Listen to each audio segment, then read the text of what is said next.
Hallelujah. প্রত্যেকজনকে জয় যিশু।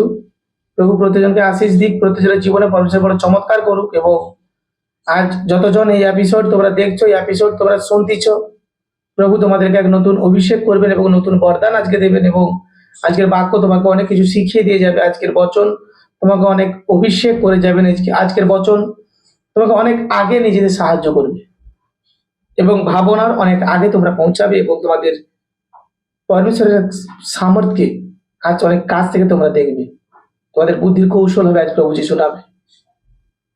আজ তোমরা যদি বিশ্বাস করো যে হ্যাঁ, সদাপ্রভু আমাদের জীবনকে বড় আলোকিত ভাবে করতেছেন, সদাপ্রভু আমাদের জীবনে বড় কৃপা করতেছেন, সদাপ্রভু আমাদের জীবনে বড় দয়া করতেছেন, সদাপ্রভু আমাদের জীবনে বড় আশীর্বাদের গেটকে খুলতেছেন আজ বচন তোমার জন্য। এবং এই বাক্য তুমি শুরু থেকে শেষ পর্যন্ত দেখো। দেখো, সারাদিন আমরা প্রচুর সময় নষ্ট করি। 10 মিনিট 15 মিনিট আমি তোমার কাছ থেকে চাইছি প্রভু পরমেশ্বরের এই সামর্থিক বচনকে আজ তোমার জীবনে তুমি ধারণ করো। পরমেশ্বরের অভিষিক্ত পাওয়ারফুল বচনকে আজ তোমার জীবনে তুমি রাখো। দেখো, সত্যি প্রভুর অদ্ভুত দয়া তোমার জীবনে কত কার্যকারী করে।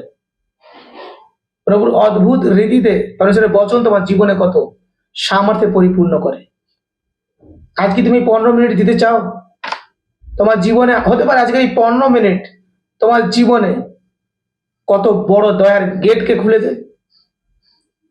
আজ এখানে তুমি কোনো বাজে ভিডিও দেখছো না।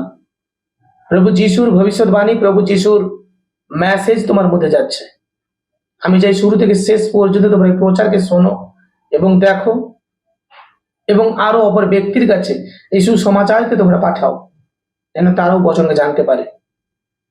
আমি বাক্যে যাব। লুক তার 11:9 লেখা আছে, আর আমি তোমাদিগকে বলিতেছি, যা করো তোমাদিগকে দেওয়া যাইবে, অন্বেষণ করো পাইবে, দ্বারে আঘাত করো তোমাদের জন্য খুলিয়া দেওয়া যাইবে। আমার প্রিয়, এই এমন একটা টাইম যা আমাদেরকে পরমেশ্বর চাইতে বলছে। এই টাইম, এই বচন, এই পাওয়ার আমরা প্রার্থনাতে গিয়ে ব্যবহার করতে পারি।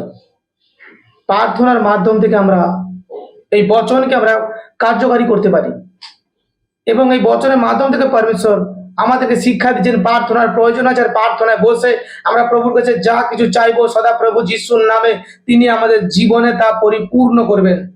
মহান পিতা পরমেশ্বর তিনি সর্বশক্তিমান, বাহিনী গণের সদা প্রভু, তার প্রতাপ পবিত্র, তার সিংহাসন পবিত্র। তিনি প্রভু যিশুর নামে আমরা যা কিছু চাইবো তিনি আমাদেরকে পরিপূর্ণ করবেন। আমরা বিশ্বাসীরা প্রার্থনাকালে প্রভুর কাছে যা যা চেয়েছি, আত্মিকতার দর্শন, আত্মিকতার দৃষ্টি যদি তোমাদের খুলে যায় প্রভুর দিক থেকে, তোমরা তা জানতে পারো যে তোমাদের প্রত্যেকটা আত্মসমর্পণ, তোমাদের প্রত্যেকটা ফোঁটা চোখের জল, তোমাদের প্রত্যেকটা দুঃখার্ত প্রার্থনা বলছে, তোমাদের হাঁটু বেঁধে বিনতি করা, উপবাস করে ঘন্টা ঘন্টা প্রার্থনা করা, পরমেশ্বরের কাছে চাওয়া, কোনোটা তোমার বৃথা যায়নি। প্রত্যেকটা পরমেশ্বরের কাছে গচ্ছিত হয়েছে, প্রত্যেকটা পরমেশ্বরের কাছে সাজানো আছে। আমার প্রিয়, আজ প্রভু আমাদেরকে পারমিশন দিচ্ছেন আমরা যেন প্রভুর কাছে প্রার্থনায়, আত্মিক ইচ্ছায় যেন প্রভুর কাছে বরদান চাই, প্রভু আমাদেরকে দেবেন। দেখো, তার সঙ্গে লেখা আছে 10-এ লেখা আছে, কেননা যে কেউ যা ইচ্ছা করে সে গ্রহণ করে এবং যে অন্বেষণ করে সে পায়, আর যে দ্বারে আঘাত করে তাহার জন্য খুলিয়া দেওয়া যাইবে। আমার প্রিয় প্রত্যেকজন, আজ যদি আমি জানতে চাই, আজ যদি আমি দেখতে চাই, আজ যদি আমার ইচ্ছে শক্তি থাকে, আজ যেমন বচনে লেখা আছে আত্মা ইচ্ছুক বটে কিন্তু মাংস দুর্বল। আজ যদি আত্মিক ইচ্ছাকে আমি সাজিয়ে রাখি, আত্মিক ইচ্ছাকে যদি আমি জীবিত রাখি, আত্মিক ইচ্ছা কোনো অর্থ দিয়ে কিনতে পাওয়া যায় না। আত্মিক শক্তি কোনো অর্থ দিয়ে পাওয়া যায় না। আত্মিক জ্ঞান, আত্মিক শক্তি তার সদাপ্রভুর কাছ থেকে আসে, আর পরমেশ্বর তা আমাদেরকে বিনামূল্যে দান করেন। তা যদি আমরা সদাপ্রভুর কাছে বিনতি করে, হাঁটু পেতে অনুরোধ করে চাই, প্রভু আমাদেরকে তা দেন। আর তার জন্য এখানে পারমিশন দেওয়া আছে। অনেকজন আমার প্রিয় বিশ্বাসী, আজ তোমরা তার পরমেশ্বরের দাসী তোমরা শুনছো, দেখছো, অনেক সময় চাও কি আমরা কি চাইবো প্রভুর কাছে, এটা কি চাইবো, ওটা কি চাইবো। আমি তোমাদের সত্য বলছি, প্রভুর বাক্যে যখন লেখা আছে তুমি চাও তোমাকে দেওয়া হবে, যে দ্বারে আঘাত করে তার জন্যই তো দ্বার খুলে দেওয়া হয়। আজ প্রভু তোমার জন্য সেই দ্বারকে খুলে দেবে। পরমেশ্বর তোমার জন্য সে অভিষেকের গেটকে খুলে দেবে। পরমেশ্বর তোমার জন্য সে মুক্তি দরজাকে খুলে দেবে। পরমেশ্বর তোমার জন্য সে আলোক উদিত করবেন। পরমেশ্বর তোমার জন্য মুক্তির পথকে দেখাবে। আজ তোমার জীবনকে তুমি অনেক অনেক ডিপ্রেশনে চলে গেছো, আমি তোমাকে সত্য বলছি, মনকে ফিরাও। অনেক জায়গায় অনেক কিছু করেছো, বাস আমার পরমেশ্বরের কাছে নিজেকে একবার সমর্পণ করো। আমি তোমাকে সত্য বলছি, তোমার সমর্পণ করা বৃথা যাবে না। আমার পরমেশ্বর সৎ, ন্যায্য, তিনি ন্যায় বিচার করেন। আজ এই সুসমাচার তোমার কাছে পৌঁছেছে, তোমার কাছে গেছে, তুমি বিশ্বাস করে যে সদাপ্রভু আজ আমাকে সেই মেসেজ দিচ্ছে, সদাপ্রভু আমাকে চেতনা দিচ্ছেন। এবং দেখো তার সঙ্গে লেখা আছে, তোমাদের মধ্যে এমন পিতা কে যাহার পুত্র রুটি চাহিলে তাহাকে পাথর দিবে, কিংবা মাছ চাহিলে মাছের পরিবর্তে সাপ দিবে? বারতে লেখা আছে, কিংবা ডিম চাহিলে তাহাকে বিশ্রিক দিবে। দেখো 13তে অনেক সুন্দর করে লেখা আছে, অতএব তোমরা মন্দ হইয়াও যদি তোমাদের সন্তান দিগকে উত্তম উত্তম দ্রব্য দান করিতে জানো, তবে ইহা কত অধিক নিশ্চয় যে স্বর্গস্থ পিতা যাহারা তাহার কাছে চার্চা করে তাহাদিগকে পবিত্র আত্মা দান করিবেন। আমার প্রিয়, আমাদের মূলত সদাপ্রভুর কাছে বিনতিতে, অনুরোধে, সর্বদা সংকল্পে রাখা উচিত, পিত পবিত্র আত্মা আমাদেরকে দান করুন। কারণ পবিত্র আত্মা যখন আমাদের মধ্যে আসবেন, তিনি আমাদেরকে নতুন জ্ঞানে বদলাবেন। পবিত্র আত্মা যখন আমাদের মধ্যে আসবেন, আমাদের প্রত্যেকটা পুরাতন আদব কায়দাকে তিনি চেঞ্জ করবেন। পবিত্র আত্মা যখনই আসবেন, প্রত্যেকটা আত্মিক ইচ্ছাকে তিনি আমার মধ্যে থেকে জাগাবেন। পবিত্র আত্মা যখন আমার মধ্যে আসবেন, তখন আমার প্রত্যেকটা নেগেটিভ ভাবনা, নেগেটিভ চিন্তা, নেগেটিভ হাতের কার্য, প্রত্যেকটা কিছু বন্ধ হবে। আর পরমেশ্বরের ইচ্ছা আমার জীবনে পূরণ হতে স্টার্ট হবে। আমরা প্রার্থনাকালে বিশাল বাহুল্যতা চেয়ে বসি, এই দাও, ওই দাও, সেই দাও, কিন্তু আমরা খুব কম সময় পবিত্র আত্মাকে চাই। খুব কম সময় আমরা বিনতি করি কি, পিত তোমার দেখানো পথে আমি যেন চলতে পারি, তোমার দেওয়া পথকে যেন আমি সর্বদা অনুসরণ করতে পারি। সত্যি তো আজ বচনে যা লেখা আছে, আমরা মনুষ্যেরা, আমরা তো মন্দ কার্যকারী করার পরে আমাদের সন্তানরা যখন আমাদের কাছে কিছু চায়, আমরা উত্তমই দেই। আর যিনি জগৎ পিতা, যিনি জগৎ সৃষ্টি করেছেন, তিনি কত মহান, তিনি আমাদের জীবনে একটা কত কিনা দিতে পারেন।